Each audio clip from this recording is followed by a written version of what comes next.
Sino ang naniniwala na tayo lahat ay namamatay? Ang kamatayan ba may pinipili-edad? Mga bata, matanda, may pinag-aralan o wala, mayaman, mahirap. Ang kamatayan, hindi natin maiiwasan. John chapter 12 verse 1. Kinikinig mo ito tayo. Malalahan ko ang iyong manlilikha sa panahon ng iyong kapapaan. Bakit maging ang mga araw at taon na puno ng buhay?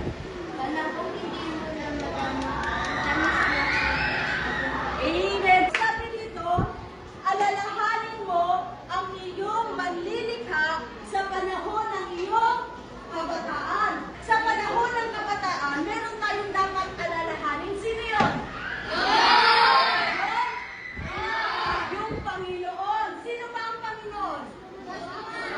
O sino siya?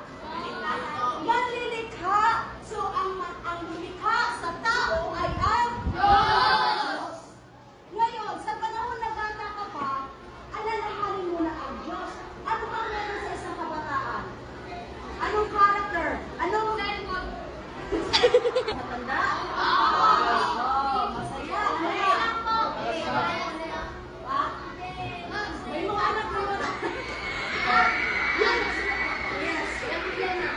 Walang problema. Wow, sana all walang problema. Masipag!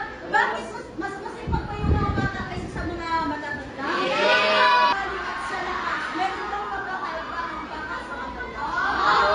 Mas malakas, bata o yung matanda? Sino ang mas maraming nagagawa? Yung bata o yung mas matanda?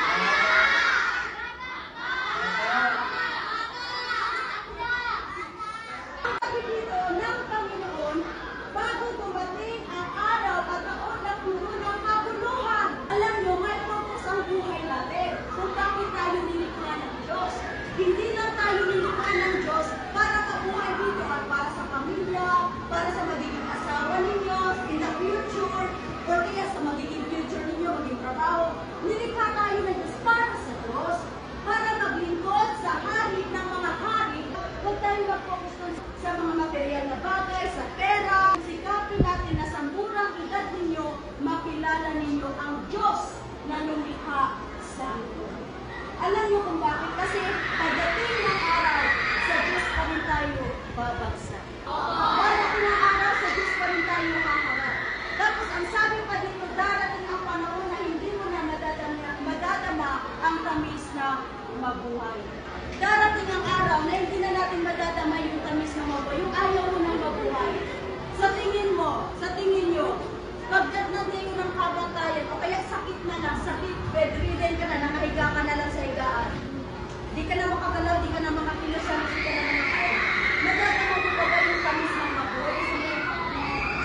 Yung pagkain wala nang